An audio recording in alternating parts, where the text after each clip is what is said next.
Hey, everybody, this is Heidi St. John. Thanks for tuning in today. You guys have found me at my little corner of the internet. We're ready to start a brand new week. Today is Monday, the 4th of April, and today, instead of doing Mailbox Monday, I have a treat for you.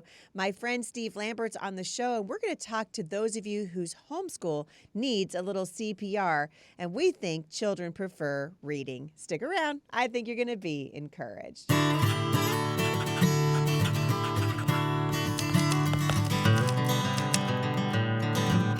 So thank you guys for tuning in today. Hope you had a great weekend. For those of you who were able to join me in Round Rock, Texas for Teach Them Diligently, I hope you guys left feeling lighter than when you came in. So many things happening in the country right now, and we need to encourage each other, which is why I'm very excited to have my friend Steve Lambert on the show. Steve and I have been kicking around for a long time now. I met him many years ago at a homeschool conference in Washington State. He has a lovely story I'm sure he'll love to tell about that. But his wife, Jane, is the author of a very popular homeschool curriculum called 5 in a Row, and they have become some of our dearest friends on the planet. Steve and Jane live in Lee Summit, Missouri, another one of our favorite places. Please welcome my friend Steve Lambert to the show. Hey, how you doing, Steve? Good, Heidi. Always good to be with you. I'm glad that you're here, and we're going to get to see you here pretty quick, too. You're going to be in my neck of the woods, which I'm pretty excited about. Yeah, Jane and I will be out there later this week, coming in Thursday. So we'll see you in just 3 more days. I'm excited. Hey, you and I were talking about this before the show. We were, what kind of encouragement. You have such a gift for encouraging homeschool moms. It's really how I met you guys out on the road. You're speaking, and Jane, of course, you guys are also exhibiting for 5 in a Row. But you have a really unique ability, I think, to come alongside that homeschool mom who's just like, I'm done. I cannot do this for one more second. If one more person asks me for one more thing, if one more kid tells me she loses her math book, or she doesn't like the way I do school, or she wishes she was back in school, I'm just going to quit. And you said something about, your homeschool's on CPR, and then you made an acronym for it, which I thought was so cute. Well, you're the queen of acronyms, Heidi. So, That is true. I couldn't be your guest without coming up with some sort of an acronym. Well, I love what you said because you guys have a real love, Jane especially, because of obviously she's the author of 5 in a Row, but of reading for children. You said homeschool's on CPR, and was it children prefer reading? Is that what you came up with? That's what I came up with. That was genius. It really I was. know, right? Yeah, that should be listen, everybody who's listening to this right now, quick, Steve's going to have to run out and buy the domain name because you need to write a book with that title. That's probably a pretty good idea, actually. It is a But good it is idea. true. Children do prefer reading, and I've been doing this now. I started homeschooling 41 years ago. You weren't even born then, Heidi, because you're Yeah, what, 30 something. Yeah, I'm 30. Yeah, that's what I was thinking. Yeah. So, 1981, we started. Probably at least 2/3 of your audience wasn't born then either. And we've been in this business since 1994. So this is our 28th year with 5 in a Row, and we've traveled with hundreds of locations speaking throughout the country over the last 28 years. And one of the common themes we hear, and we sometimes, there's early starters that we hear this from in September, October, but most moms we hear this from in about the beginning of April, that they're just done for the year. Yeah. Some of them are done in October, but most of them make it till April, and then they're just kind of burned out. And every day has become a battle, and the weather's turning nice, and the kids want to be outside, and so how do you make it from here to the finish line? I'm supposed to make it another couple of months, or some of you school year round, and so one of the things that we've discovered over the years is that when all else fails, I don't know if you've ever had a day when all else has failed. I have. Yeah, I think most moms have. Yeah, we had a few of those days clear back in the 80s. Yeah.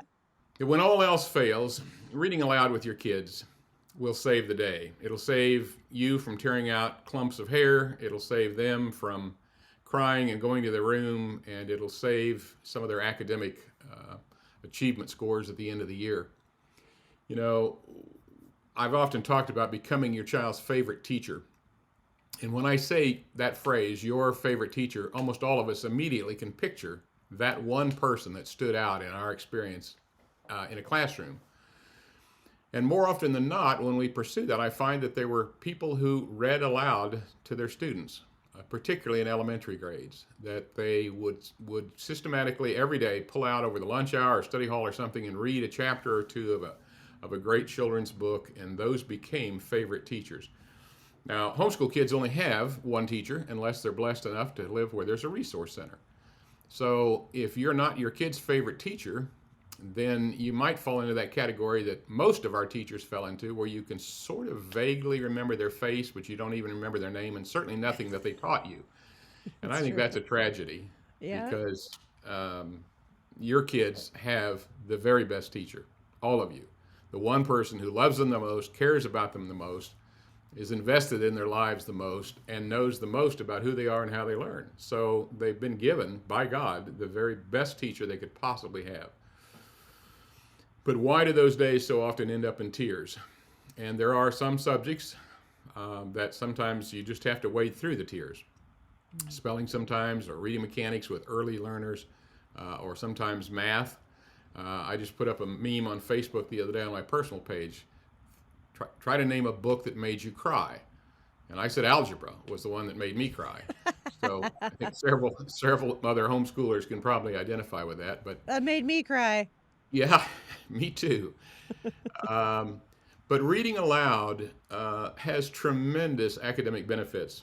There are lots of studies now that demonstrate that reading aloud to children in utero actually produces better learners, better achievement, better relationships with academic subjects, with learning, with grade point average, and all those kinds of things.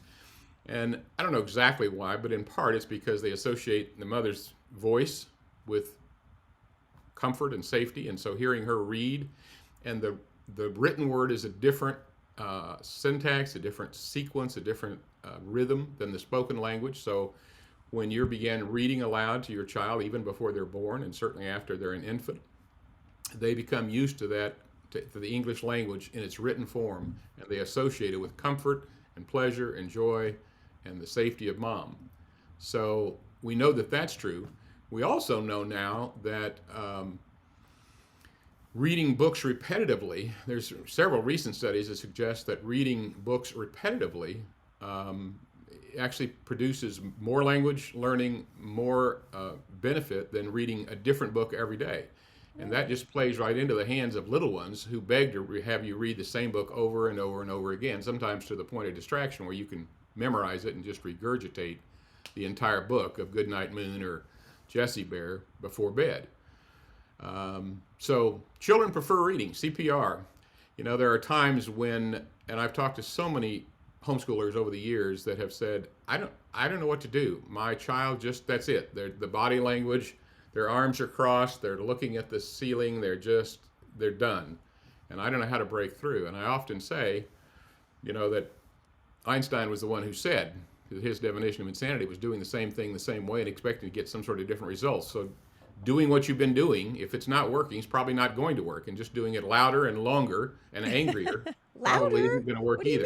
What do you mean, Steve? Angrier? I know, right? Shocking. What? So I often suggest that image of CPR. You know, when I was in the emergency room a few months ago for a kidney stone. I don't recommend that. If you have the choice, don't have a kidney stone.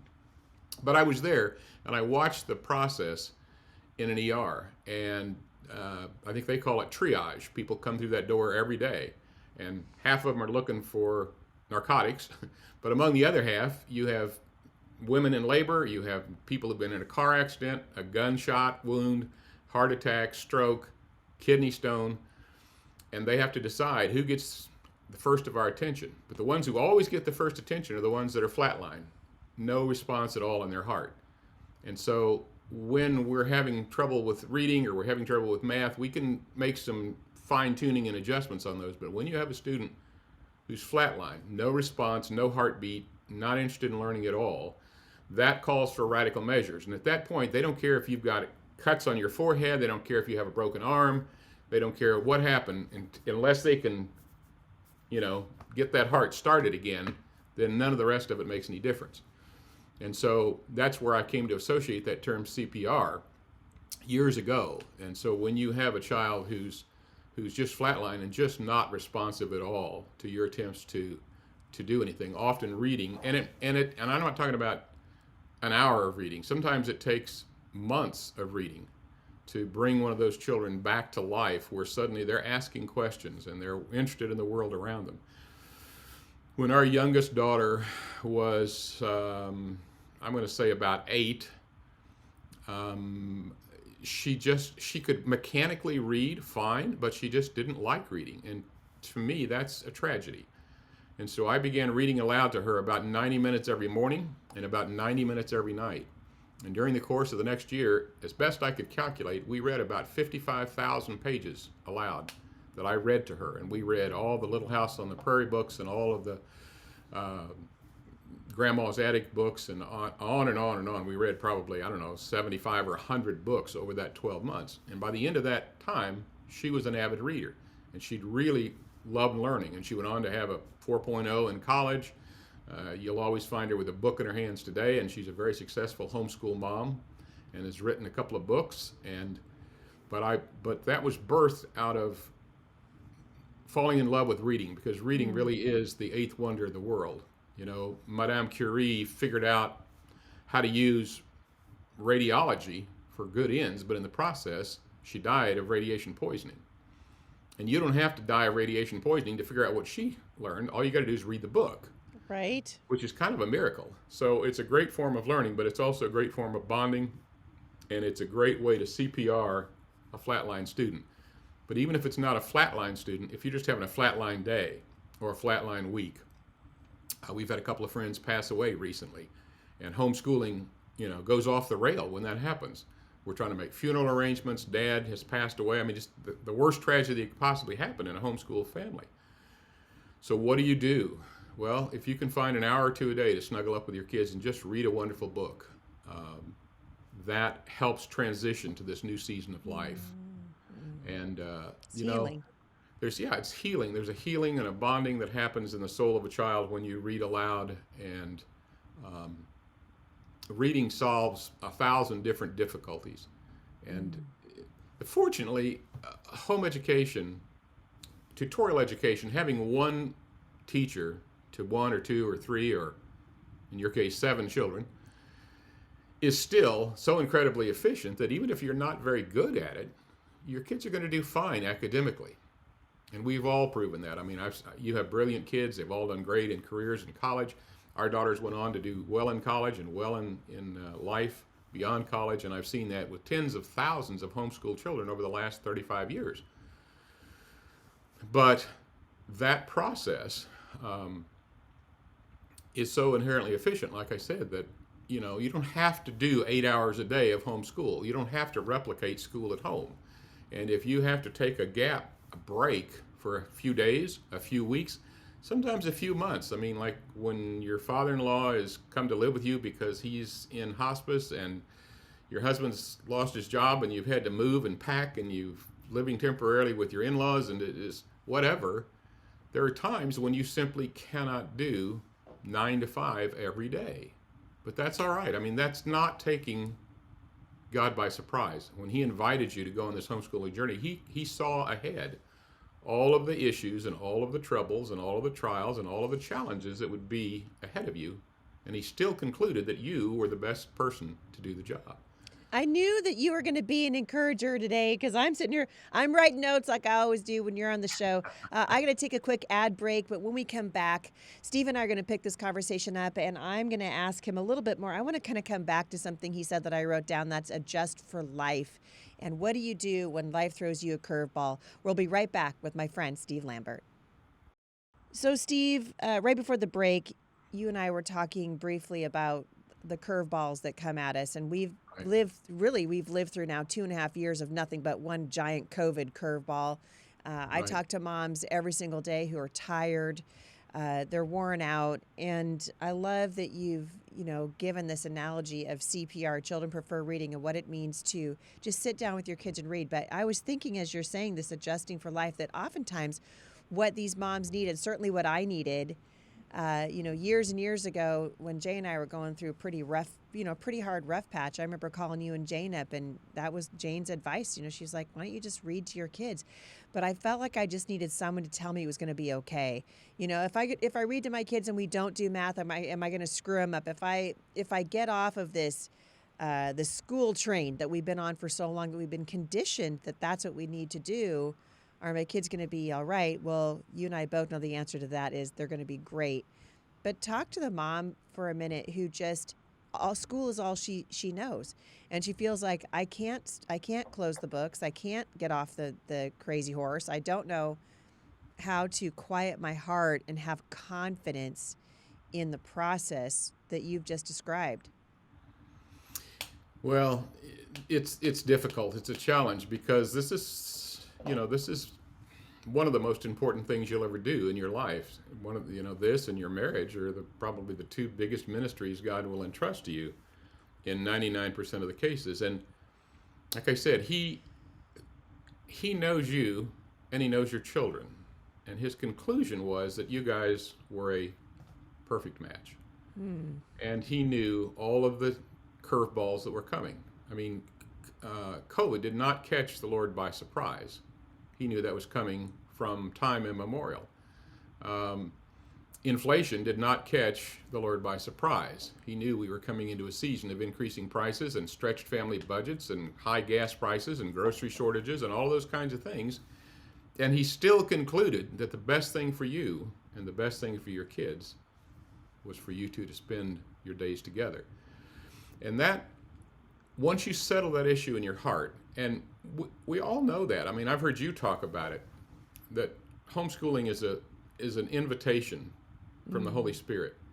It's not just a good idea to pull your kids out of school and say, well, we're just going to learn at home. It's done frequently and sometimes successfully.